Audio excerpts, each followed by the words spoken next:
contre la corruption, l'Agence de recouvrement des avoirs illicites opérationnelle. L'instauration de l'Agence de recouvrement des avoirs illicites témoigne de la volonté du régime de renforcer la lutte contre la corruption et l'impunité, a déclaré le président de la République André Duelna aujourd'hui à Anoussi à l'occasion de la cérémonie solennelle de prestation de serment du directeur général de cette nouvelle structure.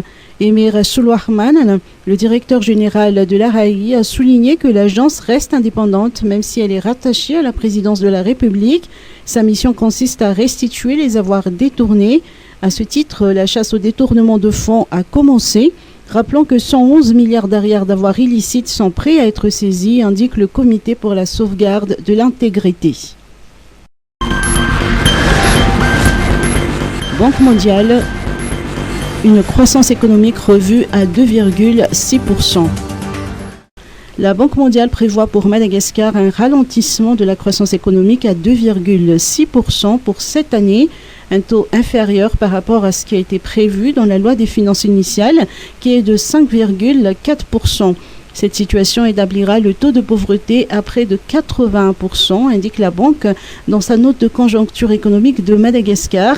Par ailleurs, la Banque mondiale estime que la crise en Ukraine ne manquera pas d'impacter l'évolution économique à Madagascar en raison du ralentissement de la demande des partenaires commerciaux et de la hausse des prix du pétrole qui devrait entraîner une détérioration de la balance commerciale et des pressions croissantes sur les finances publiques.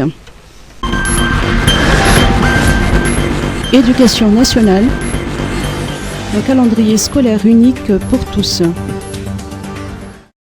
Au chapitre 2, l'éducation nationale, la nouvelle année scolaire 2022-2023 s'étalera du 5 septembre 2022 au 23 juin 2023 pour tous les établissements scolaires publics, tels que validés en Conseil des ministres du 1er juin dernier.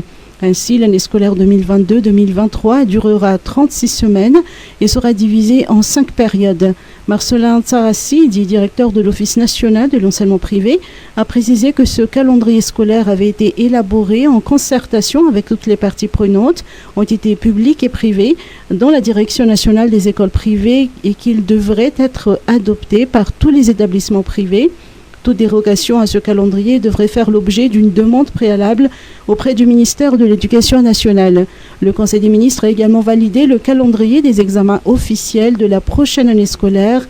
Les épreuves du CPE seront pour le 20 juin 2023, celles du BEPC du 3 au 6 juillet 2023.